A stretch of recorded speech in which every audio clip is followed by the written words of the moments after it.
በዓለም አቀፍ ደረጃ ቻሌንጅ ነው። ከዓለም አቀፍ ወረድ ስንል ይሄ የፉድቦን ኢልነሶች እንደ ቻሌንጅ በአፍሪካ ውስጥ በጣም ቻሌንጅ ነው። አፍሪካ አንዷ ኢትዮጵያ ናት ከአፍሪካ ውስጥ። ስለዚህ ኢትዮጵያ ውስጥም ቻሌንጅ ነው ማለት ነው። ካምፓኒ ወይም አንድ ኢንሹራንስ ወይም ደግሞ አንድ ባንክ ፌል የሚያደርገው በእውቀት ማነስ አይደለም። ብዙ ጊዜ በጣም ብልህና በጣም ጎበዝ ኢንተለጀንት የሆኑ ሰዎች በችግር ጊዜ በፕሬሸር ጊዜ የራሳቸውን ስሜት መቆጣጠር አቅቷቸው መጥፎ ውሳኔ በመወሰን ነው። በመካከለኛው ምስራቅ ያለው እሳት በአዲስ መልክ ሲንቀለቀል የቀጠናው አውራ ኃይሎች እስራኤልና ኢራን ዳግም የሚሳኤል ጥቃቶችን እየተለዋወጡ ቀጥለዋል። ትላንት አመሻሽ በአዲስ መልኩ ባገረሸው ግጭት በቅድሚያ ኢራን በእስራኤል ከተሞች ላይ የሚሳኤል ጥቃት የሰነዘረች ሲሆን ጤና ይስጥልን የተወደዳችሁ ተመልካቾቻችን፣ ከሀገሬ ቴሌቪዥን ዕለታዊ ዜናዎችን ይዘን ቀርበናል። በዛሬው የዜና ጥንቅራችን ከሀገር ውስጥ እንዲሁም ከውጭ በርከት ያሉ መረጃዎችን ይዘናል። አብራችሁ እንድትቆዩ አክብሮታዊ ግብዣችን ነው። ሱባለው ጋሻው አብራችሁ ቆይታ አደርጋለሁ። ቀዳሚ ወደምናደርገው ዜና እናልፋለን። በዓለም ላይ ከሚከሰቱ በሽታዎች መካከል 200 የሚጠጉት ከምግብ ደህንነት ችግር ጋር በተያያዘ የሚከሰቱ መሆናቸው ተገልጿል። የኢትዮጵያ ምግብና መድኃኒት ባለስልጣን በበኩሉ ከምግብ ደህንነት ጋር የተያያዙ ችግሮችን ለመቅረፍ ስራዎችን እየሰራሁ ነው ብሏል። ምህረት ደግፍ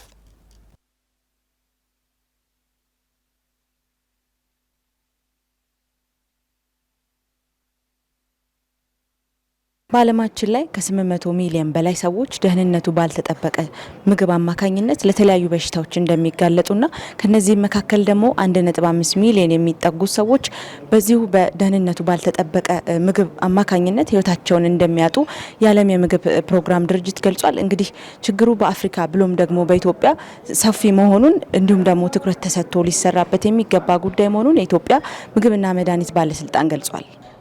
በዓለም አቀፍ ደረጃ ቻሌንጅ ነው።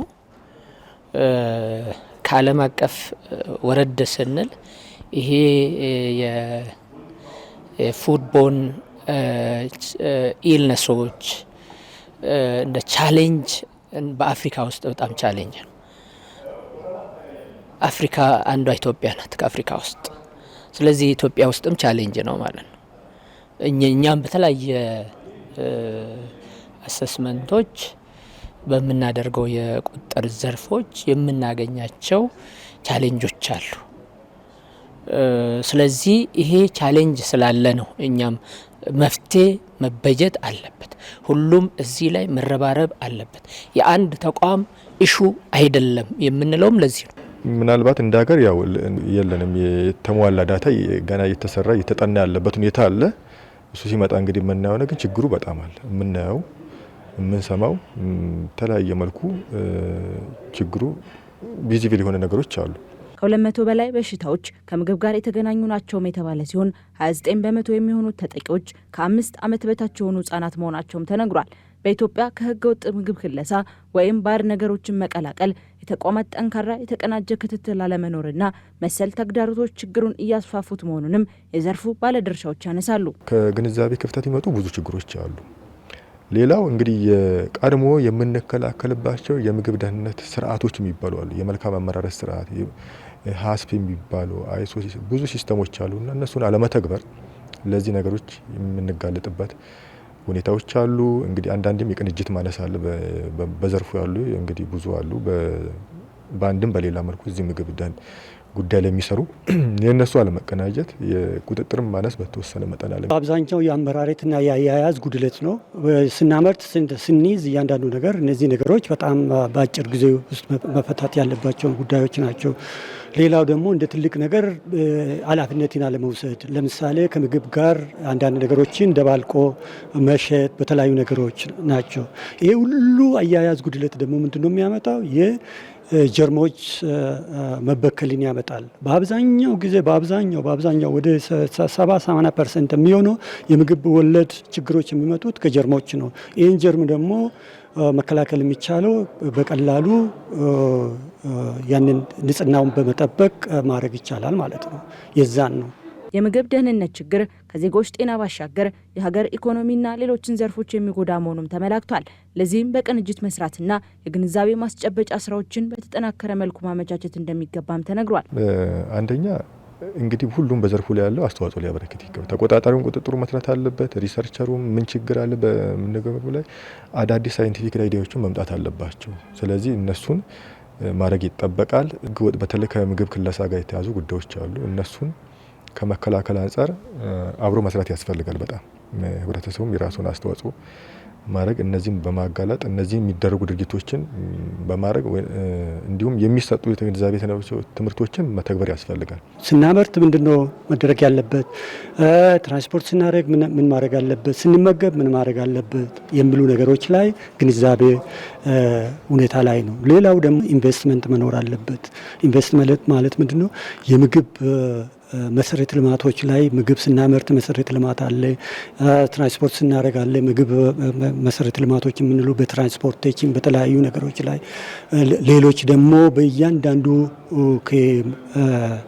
እርሻ እስከ ጉርሻ ነው የምንለው። በዛ ሁኔታ ውስጥ ያሉትን እያንዳንዱን ስራዎችን እዛ ላይ ኢንቨስትመንት መኖር አለበት። ኢትዮጵያ ደህንነቱ የተጠበቀ ምግብ ከማቅረብ ግንዛቤ ከማስጨበጥ ገበያውን የመቆጣጠርና ሌሎችም በምግብ ደህንነት ዙሪያ ያሉ ስራዎችን እየሰራ እንደሚገኝም የኢትዮጵያ ምግብና መድኃኒት ባለስልጣን ገልጿል። የኢትዮጵያ ምግብና መድኃኒት ባለስልጣን ከጤና ሚኒስቴር ከዓለም የምግብ ፕሮግራም እንዲሁም ደግሞ ከሌሎች የዘርፉ ባለድርሻዎች ጋር በመሆን ከምግብ ደህንነት ችግሮች ወደ መፍትሄዎች ከሁሉም ቦታ ደህንነቱ የተጠበቀ ምግብ በሚል መሪ ቃል በዓለም አቀፍ ደረጃ ለ8ኛ ጊዜ በኢትዮጵያ ደግሞ ለ7ኛ ጊዜ የዓለም የምግብ ደህንነት ቀንን በተለያዩ የጥናታዊ ጽሁፎች እንዲሁም ደግሞ የውይይት መድረኮች በዛሬው ዕለት ታስበው ውሏል።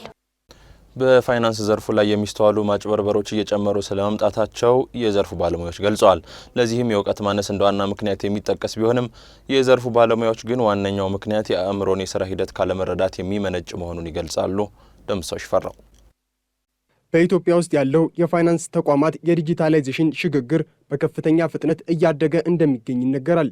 ከመደበኛ የደንበኞች አገልግሎት በጣም ውስብስብ እስከሆኑት የብድርና ሌሎችም አገልግሎቶች በተለያዩ መተግበሪያዎች አማካኝነት በመሰጠት ላይ ይገኛሉ። ይህ ሽግግር በጎ የሚባል ቢሆንም የተለያዩ የመጭበርበር ስጋቶች ከፍ እንዲሉ ስለማድረጉም ይነሳል። ለዚህም የእውቀት ማነስ እንደ ዋና ምክንያት ቢጠቀስም የዘርፉ ባለሙያዎች ግን ዋነኛው ምክንያት የአእምሮን የሥራ ሂደት ካለመረዳት የሚመነጭ መሆኑን ይገልጻሉ። በአንጻሩ ይህንን የዲጂታል ስርዓት የሚያስተዳድሩትና ተጠቃሚው ማህበረሰብ የውሳኔ መስጠት አቅም ላይ ተመጣጣኝ በሆነ መንገድ እንዳልተሰራበትም ያስረዳሉ። እንግዲህ በቴክኖሎጂ በተለያየ መንገድ ቴክኖሎጂ የፋይናንሱ ዘርፍ ሲሄድ የሰው ልጅ አእምሮ ተረስቷል። በመሃል ዋናው ነገር የሰው ልጅ አእምሮ ስለሆነ ያ የሰው ልጅ አእምሮ ከዚህ ከፋይናንስ ዲሲሽን በስተጀርባ የሰው ልጅ አእምሮ ምን ይመስላል። ለምሳሌ አንድ ካምፓኒ ወይም አንድ ኢንሹራንስ ወይም ደግሞ አንድ ባንክ ፌል የሚያደርገው በእውቀት ማነስ አይደለም። ብዙ ጊዜ በጣም ብልህና በጣም ጎበዝ ኢንቴሊጀንት የሆኑ ሰዎች በችግር ጊዜ በፕሬሸር ጊዜ የራሳቸውን ስሜት መቆጣጠር አቅቷቸው መጥፎ ውሳኔ በመወሰን ነው። አፕሊኬሽኖቹ ሲሰሩ የመቀበል የአእምሮ ሁኔታ ምንድን ነው የሚለው ተጠንቶ ወይም ደግሞ ዝም ብሎ አይደለም እና እንደወረደ አዶፕት ከሚደረግ ከስተማይዝድ በሆነ መንገድ እኛ ኢትዮጵያውያን ምን አይነት የአእምሮ ውቅር አለን፣ ምን አይነት ማይንድሴት አለን የሚለውን ነገር፣ ምን አይነት ቢሄቪየር አለን የሚለውን ነገር አንዱ የሚያጠና ነው እና ተደራሽነቱም በዛ ልክ ነው። ይህ አይነቱ ችግር ከተጠቃሚው ማህበረሰብ ባለፈ በፋይናንስ ተቋማት ውስጥ ባሉ ባለሙያዎች ላይም እንደሚያጋጥም ይነገራል። ይህም የሚፈጠረው ባለሙያዎች በከፍተኛ ጫና ውስጥ በሚሆኑበት ወቅት ስሜታቸውን መቆጣጠር ሲሳናቸው እንደሆነ ያስረዳሉ። በኢትዮጵያ ያለው የፋይናንስ ዘርፍ ባለሙያዎች በመደበኛው የዘርፉ እውቀት የታነጹ ቢሆኑም የውሳኔ አሰጣጥን አእምሯዊ ሂደት በመረዳት ረገድ ግን ገና መሆናቸውን ገልጸዋል። ፋይናንስ ሴክተሩ የኢትዮጵያ ፋይናንስ ሴክተሩ ከትራዲሽናል ዌይ ነው ያለው። አሁንም ቴክኒካል ስኪል ላይ ነው ያለው። በአካውንቲንግ ፋይናንስ ያጠናሉ ወይም ደግሞ ኢኮኖሚክስ ያጠናሉ ወይም ደግሞ ሌሎች ትምህርቶችን ያጠኑና ወደ ፋይናንስ ሴክተሩ ላይ ይገባሉ። ከዛ ግን ያንን ዲሲሽን ፕሮሰስ ሲያደርጉ ከየትኛው የአንጎል ክፍላቸው ነው ዲሲሽን የሚሰጡት የሚለውን የሚያጠና ክፍል ነው ማለት ነው። ስለዚህ ገንዘብ አጠቃላይ ፋይናንስ ከሰው ልጅ ስሜት ጋር የተሳሰረ ነገር ነው ማለት ነው። አታችመንት አለን፣ ኢሞሽናሊ በጣም የተያያዘ ነው እና ይሄንን እንዴት አድርገን ሳይንቲፊክ በሆነ መንገድ ለማህበረሰቡ በተለይ ለኢኮሲስተሙ ፋይናንሻል ኢኮሲስተሙ ላይ እንዴት አድርገን ማስተማር እንችላለን፣ ማድሬስ ማድረግ እንችላለን የሚል ኮንሰፕት ነው ማለት ነው እና ይሄ አዲስ ኢመርጂንግ የሆነ ኮንሰፕት ነው፣ ዓለም አቀፍ ኮንሰፕት ነው። እንግዲህ እኛ ሊፕ ፍሮግ አድርገን ነው ወደ ከቢሄቪራል ኢኮኖሚ ወደ ኒውሮ ፋይናንስ የመጣ ነው ማለት ነው እና ይሄ ለኢትዮጵያ ትልቅ የምስራች ነው። በተለይ ለፋይናንስ ሴክተሮች በጣም አስፈላጊ ነው ብለን ነው ምናምን ነው። የፋይናንስ ተቋማትም ሆኑ ተጠቃሚዎች በአስቸኳይ ሁኔታዎች ውስጥ የሚሰጡትን ውሳኔ ለማሻሻል ያመሯቸውን አሰራር ሊረዱ እንደሚገባ ያሳሰቡት ባለሙያዎቹ ለዚህ መፍትሄ ያሉትን ኒውሮ ፋይናንስ የተባለ አሰራር በስራ ላይ ማዋል የሰዎችን የማመዛዘን አቅም በመገንባት በዘርፉ የሚታየውን ከፍተኛ የማጭበርበር ወንጀልና የውሳኔ ስህተት በከፍተኛ ደረጃ ለመቀነስ እንደሚያስችል ጠቁሟል። የሰው ልጅን አእምሮ ማዘጋጀት መቻል አለብን። ሁልጊዜም ቢሆን አዲስ ነገር በሚመጣበት ጊዜ ያ ስሜታዊ አንጎላችን ነው እንትን የሚለው እና ያንን ነገር አረጋግተህ ሰዎችን እንዴት ነው ሪዋር ዩር ብሬን ዊ ካን ሪዋር አወር ብሬን የሚባል ነገር ማስተማር አለብን እና ምንድነው ዲጂታሉን እናስባለን፣ እንደዚህ እናደርጋለን፣ አዲስ ነገር እንፈጥራለን እንላለን፣ ግን ሂውማን ፓርቱን እንረሳዋለን። ስለዚህ ሂውማን ፓርቱን ኮንሲደር ማድረግ አለ። አንድ ነገር ዲዛይን በምናደርግበት ጊዜ ኦኬ የሰው ልጅ አእምሮ ምንድነው፣ በምን ደረጃ ላይ ነው ያለው፣ ሰዎች ይሄን ነገር እንዴት ይቀበሉታል፣ የትኛው አንጎላቸው ክፍል ነው ይሄን ነገር አዲስ ነገር ነው። አዲስ ነገር ደግሞ ስሜታዊ አንጎላችን ነው ያድጋ ነው ስታተስ ኮ ነው የሚፈልገው። እኔ ሁልጊዜ በሚሄድበት ከዚህ ለጋር የሚሄድበት አንድ አይነት መንገድ ከዛ መውጣት አልፈልግም። ነገር ግን አዲስ መንገድ ካሳየኝ ስሜታዊ አንጎሌ ኖር ይላል እና ያንን እንዴት ኦቨርካም የምናደርግበትን መንገድ እንግዲህ በማስተማር ነው ማለት እና ሁልጊዜ አዲስ ነገር ስንፈጥር ዲጂታል ሲስተም ወደ አንድ የተሻለ ነገር በምንሄድበት ጊዜ ማድረግ ያለብን የሂውማን ፓርቱን ኮንሲደር ማድረግ አለብን ማለት ነው። ሲናፕስ ኢትዮጵያ ያዘጋጀው በኢትዮጵያ የፋይናንስ ተቋማትና በዘርፉ ባለሙያዎች የውሳኔ አሰጣጥ ክህሎት ላይ ያተኮረ ጉባኤ በመጪው ቅዳሜ ሰኔ 6 ቀን በአዲስ አበባ እንደሚካሄድ አስታውቋል። በጉባኤው የሀገር ውስጥ የፋይናንስ ተቋማትና የዘርፉ ባለሙያዎች የሚሳተፉባቸው በርካታ ፕሮግራሞች እንደሚኖሩም ተገልጿል። የመካከለኛው ምስራቅ ጦርነት በድጋሚ አገርሽቷል። የእስራኤልና ኢራን ጦሮች በሊባኖስ በሚንቀሳቀሰው ሂዝቦላ ምክንያት ዳግም ወደ ግጭት መግባታቸውም ተሰምቷል። ሁለቱም ሀገራት ጥቃቶች ቢያስተናግዱም የሰው ሕይወት አለማለፉን ገልጿል። ሚካኤል ኃይሌ በመካከለኛው ምስራቅ ያለው እሳት በአዲስ መልክ ሲንቀላቀል የቀጠናው አውራ ኃይሎች እስራኤልና ኢራን ዳግም የሚሳኤል ጥቃቶችን እየተለዋወጡ ቀጥለዋል። ትላንት አመሻሽ በአዲስ መልኩ ባገረሸው ግጭት በቅድሚያ ኢራን በእስራኤል ከተሞች ላይ የሚሳኤል ጥቃት የሰነዘረ ሲሆን እስራኤል በሊባኖስ የፈጸመችውን ድብደባ ተከትሎ የኢራን አብዮታዊ ዘብ ኃይል የአጸፋ እርምጃ ነው በሚል በሁለት የእስራኤል የአየር ጦር ሰፈሮች የሚገኙ ቁልፍ መሰረተ ልማቶችን ማጥቃቱን አስታውቋል።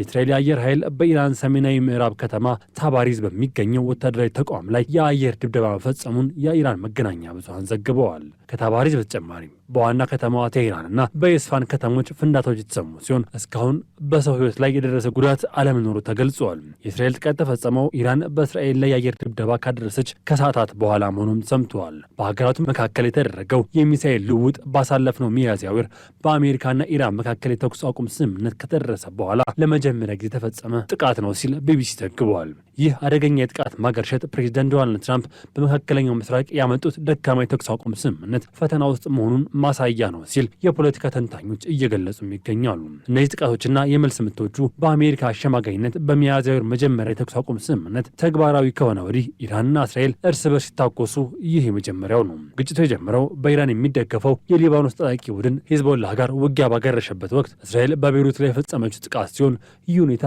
በአነስተኛ ከሚታዩ ግጭቶች በስተቀር በአብዛኛው ተገቶ የነበረው ጦርነት ሊያባብሰው የሚችል ስጋት መፈጠሩም ተገልጸዋል። ኢራን በበርካታ ዙሮች በርካታ ሚሳኤሎች መተኮሷን የኢራን ዜና ምንጮች ገልጸዋል። ከቴህራን ጋር ጦርነት ለማቆም የሚያስችል ስምምነት መቃረቡን በመግለጽ ትራምፕ ጥቃቱ እንዳይፈጸም ማስጠንቀቂያ ቢሰጡም እስራኤል የመልስ ምት ለመስጠት የገባችውን ቃል ፈጽማለች። የእስራኤል ጠቅላይ ሚኒስትር ቤንያሚን ኔታንያሁ ለኢራን የሚሳኤል ድብደባ ምላሽ እንዲሰጡ ከፖለቲካ አጋሮቻቸው ጋርና ከተቃዋሚዎቻቸው ጫና በዝቶባቸውም ነበር። የአየር ኃይሏ በማዕከላዊና ምዕራብ ኢራን በሚገኙ ወታደራዊ ኢላማዎች የአየር መከላከያ ስርዓቶችንና የጦር መሳሪያዎችን ጨምሮ የመልስ ምት መምታቱን አንድ የእስራኤል ባለስልጣን ተናግረዋል። በአሜሪካ የእስራኤል አምባሳደር የሆኑት ቼኤል ሌይተር ማህበራዊ ሚዲያ ላይ እንደገለጹት የኢራን ሚሳኤል ማስወንጨፊያ ጣቢያዎችና ከኃይል መመንጫ ጋር ያልተያያዙ መሰረተ ልማቶች በኢላማዎች ውስጥ ተካተዋልም ብለዋል። እስራኤል የአጸፋ እርምጃ የምትወስድ ከሆነ ኢራን በእስራኤልና በአጋሮቿ ላይ የከፋ እርምጃ እንደምትወስድ አስጠንቅቀውም ነበር።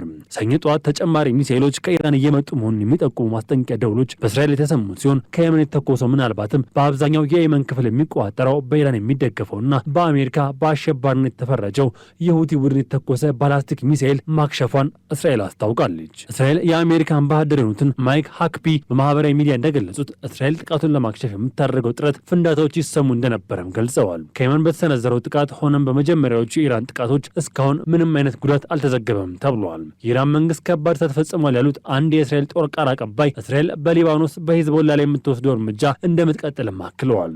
እስራኤል የመልስ ምቷ ከመምታት በፊት ትራምፕ ሁኔታውን ለማርገብ ጥረት ማድረገው ነበር። ለፎክስ ኒውስ እና ለአክሲዮስ ጋዜጠኞች እንደተናገሩት ኢራንና ኔታንያሁ ወደ ኋላ እንዲሉ ግፊት ያደረጉም ነበር። ፎክስ ኒውስ እንደዘገበው ትራምፕ ለዋና የውጭ ጉዳይ ዘጋቢ በሰጡት ቃለ ምልልስ ላይ ለኢራን የምመክረው ነገር ሚሳኤሎቻችሁን ተኩሳችኋል፣ ይህ በቂ ነው፣ ወደ ጠረጴዛችሁ ተመልሳችሁ ስምምነት አድርጉም ብለዋል። በኋላ ላይም ለፋይናንሻል ታይምስ በሰጡት መግለጫም የጦርነቱን ሁኔታዎች ለኔታንያሁ የሚወስኑት እርሳቸው መሆናቸውን ተናግረዋል። በመካከለኛው ምስራቅ የአሜሪካ ጦር የሚቆጣጠረው የአሜሪካ ማዕከላዊ ዕዝ ከዚህ ቀደም የአሜሪካ ተዋጊ ጄቶችን የሚያሳይ ተንቀሳቃሽ ምስል ማውጥቶ ነበር። በመካከለኛው ምስራቅ የሚገኙ የአሜሪካ ኃይሎች ነቅተው የሚጠብቁና ዝግጁ ናቸው የሚል መልእክትም አስተላልፏል።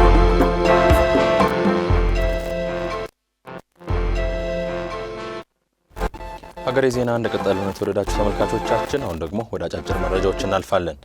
የሕዝብ ተወካዮች ምክር ቤት ጽሕፈት ቤት የሚወጡ ሕጎችን በቀላሉ ለማግኘት የሚያስችል አሰራር መጀመሩን አስታውቋል።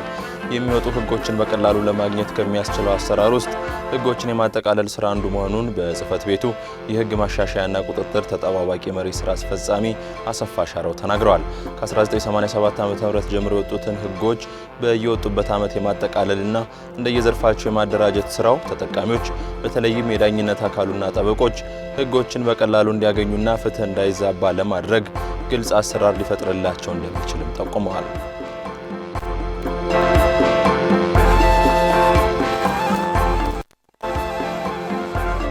የጣና በለስ ስኳር ፋብሪካ በሰው ኃይል እጥረት ምክንያት ከአቅሙ በታች እያመረተ ነው ተባለ። የፋብሪካው ዋና ስራ አስኪያጅ ባይነሳኝ ዘሪሁን ፋብሪካው 2310 ቋሚ የሰው ኃይል እንዲሁም ከ24000 በላይ ጊዜያዊ ሰራተኞችን እንደሚፈልግ ገልጸዋል። ይሁንና ትልቁ የፋብሪካው ችግር የሰው ኃይል እጥረት መሆኑን የገለጹት አቶ ባይነሳኝ ፋብሪካው በአሁኑ ወቅት ከ623 የማይበልጡ የቀን ሰራተኞች ብቻ እንዳሉት አስረድተዋል። ፋብሪካው በቀን ከ12000 ቶን በላይ ስኳር ማምረት እየቻለም በቀን 3600 ቶን ብቻ እያመረተ ስለመሆኑ የተነገረ ሲሆን ስራ ፈላጊ ወጣቶች ወደ ፋብሪካው በመምጣት የስራ ዕድል ተጠቃሚ እንዲሆኑ ጥሪ መቅረቡን አሚኮ ዘግቧል።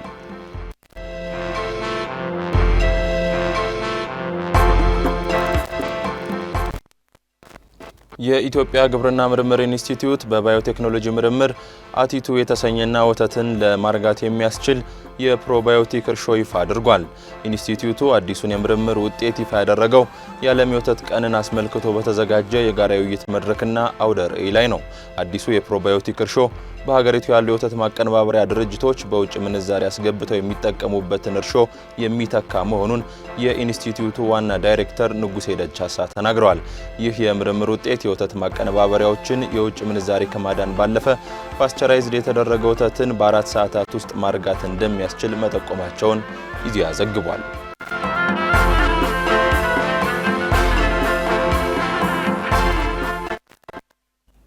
የዲሞክራቲክ ሪፐብሊክ ኮንጎ ከፍተኛ ወታደራዊ ፍርድ ቤት 2 የተባበሩት መንግስታት ድርጅት ባለሙያዎችን ገድለዋል ተብለው በተከሰሱ 54 ተከሳሾች ላይ የሞት ቅጣት መወሰኑን አስታውቋል።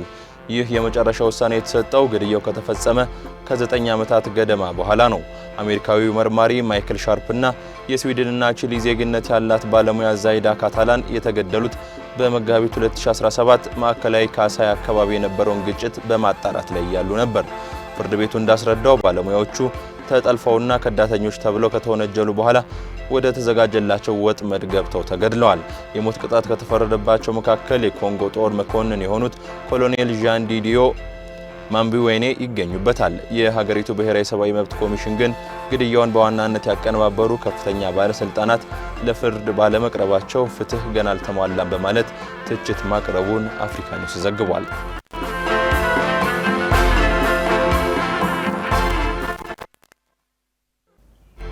በደቡባዊ ፊሊፒንስ ሚንዳናኦ ደሴት አቅራቢያ በተከሰተና በሬክተር ስኬል 7.8 በተመዘገበ ጠንካራ የመሬት መንቀጥቀጥ ቢያንስ 32 ሰዎች መሞታቸውንና ከ100 በላይ መጎዳታቸውን ባለስልጣናት አስታወቁ። የመሬት መንቀጥቀጡ በፊሊፒንስ፣ ኢንዶኔዥያ፣ ጃፓንና አውስትራሊያ የሱናሚ ማስጠንቀቂያዎችን ያስነሳ ቢሆንም በኋላ ላይ ተሰርዘዋል። አደጋው የመሬት መንሸራተትና የህንፃዎች መደርመስ ያስከተለ ሲሆን በሳራንጋኒና በጀነራል ሳንቶስ አካባቢዎች ከፍተኛ ጉዳት መድረሱ ተነግሯል። ከ20 በላይ ሰዎች አሁንም የደረሱበት ያልታወቀ ሲሆን 10,000 የሚሆኑ ነዋሪዎች ደግሞ ከቀያቸው ተፈናቅለዋል። የሀገሪቱ ፕሬዝዳንት ፈርዲናንድ ማርኮስ ጁኒየር መንግስት ለአደጋው ምላሽ ለመስጠት በቅንጅት እየሰራ መሆኑን የገለጹ ሲሆን በትምህርት ቤቶችም ትምህርት እንዲቋረጥ ማዘዛቸውን ቢቢሲ ዘግቧል።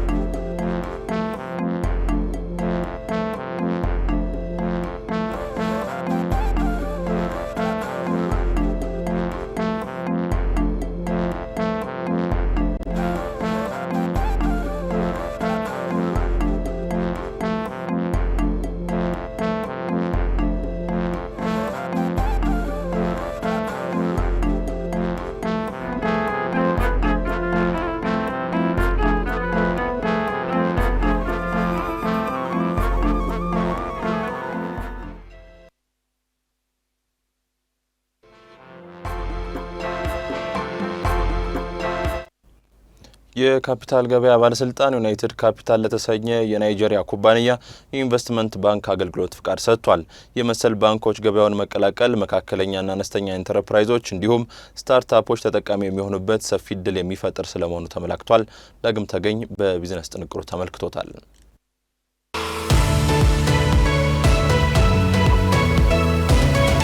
የኢትዮጵያ የካፒታል ገበያ ባለስልጣን የናይጄሪያው ዩናይትድ ካፒታል ግሩፕ ተቀጥላ ኩባንያ ለሆነው ዩናይትድ ካፒታል ፋይናንሻል ሰርቪስ ኃላፊነቱ የተወሰነ የግል ማህበር የካፒታል ገበያ አገልግሎት ሰጭነት ፍቃድ ሰጥቷል። ተቋሙ በይፋ የተሰጠው ይህ ፍቃድ በሀገሪቱ ውስጥ ያሉ የተፈቀደላቸው የካፒታል ገበያ አገልግሎት ሰጪዎችን ጠቅላላ ቁጥር ወደ 18 እንዲሁም የኢንቨስትመንት ባንኮችን ቁጥር ወደ 7 ከፍ አድርጎታል። ይህም የሀገሪቱ የካፒታል ገበያ ተግባራዊነትና ልማት እያሳየ ያለውን ተጨባጭና ቀጣይነት ያለው እድገት የሚያመላክት ስለመሆኑ የምጣኔ ሀብት ባለሙያዎች ይናገራሉ። የውጭ ኢንቨስትመንት ባንኮች ወደ ኢትዮጵያ መግባታቸው የሀገሪቱን ካፒታል ገበያ ከማነቃቃት ባለፈ የውጭ ቀጥታ ኢንቨስትመንትን ለመሳብ ትልቅ ሚና እንደሚኖረውም ተናግረዋል። በአዲስ አበባ ዩኒቨርሲቲ የፋይናንስና ኢንቨስትመንት ረዳት ፕሮፌሰር የሆኑት ዶክተር ሰዋላ ባተ የባንኮቹ መምጣት በካፒታል ገበያ ውስጥ ከፍተኛ አቅም የሚጠይቀውን የአክሲዮን ሽያጭ ከማሳለጥ ባለፈ የውጭ ባለሀብቶች ወደ ኢትዮጵያ እንዲገቡ ድልድይ ሆነው ያገለግላሉ ብለዋል።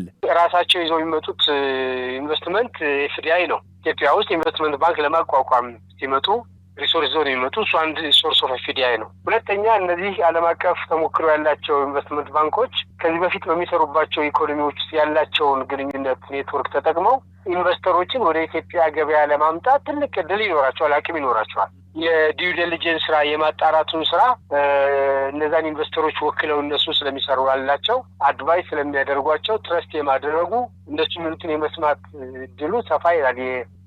ውጭ ኢንቨስተሩ በተለይ እነሱ በመጡበት ሀገር ላይ ያሉ ኢንቨስተሮች። ስለዚህ አሁን ኢትዮጵያ ውስጥ ከተቋቋሙት ኢንቨስትመንት ባንኮች በተሻለ ከዚህ በፊት ረዥም ጊዜ ልምድ ያላቸው በውጭ ሀገር ኦፕሬት ሲያደርጉ የነበሩ ኢንቨስትመንት ባንኮች ኤፍዲአይን በመሳብ ረገድ ቀላል የማይባል አስተዋጽኦ ያበረክታሉ። በሌላ በኩል የኢትዮጵያ ካፒታል ገበያ ባለስልጣን ለናይጄሪያ ዩናይትድ ካፒታል ግሩፕ የመጀመሪያውን የውጭ ኢንቨስትመንት ባንክ ፈቃድ መስጠቱን ተከትሎ እርምጃው የሀገሪቱን የፋይናንስ ዘርፍ ወደ አዲስ ምዕራፍ የሚያሸጋግር መሆኑን የምጣኔ ሀብት ባለሙያው ዶክተር ቆስጠንጥኒዎስ በርሀ ተስፋ ተናግረዋል። የካፒታል ገበያ አሰራር ኩባንያዎች ከባንክ ከመበደር ይልቅ አክሲዮኖችን በመሸጥ ከህዝብ ካፒታል እንዲያሰባስቡ የሚያስችል መሆኑን ያብራሩት ዶክተር ቆስጠንጥኒዎስ ይህም በተለይ አዳዲስ የፈጠራ ስራዎችና አነስተኛ ንግዶች ያለ ባንክ ዋስትና ጥያቄ የፋይናንስ አቅም እንዲያገኙ እንደሚያስችላቸው ተናግረዋል። አክለውም ባንኮችና የኢንሹራንስ ኩባንያዎችም ተራ ገንዘብ አስቀማጭ ከመሆን ወጥተው በካፒታል ገበያ ውስጥ አክሲዮን በመሸጥና በመግዛት ተጨማሪ ካፒታል በማሰባሰብ የላቀ ሚና ይጫወታሉም ብለዋል።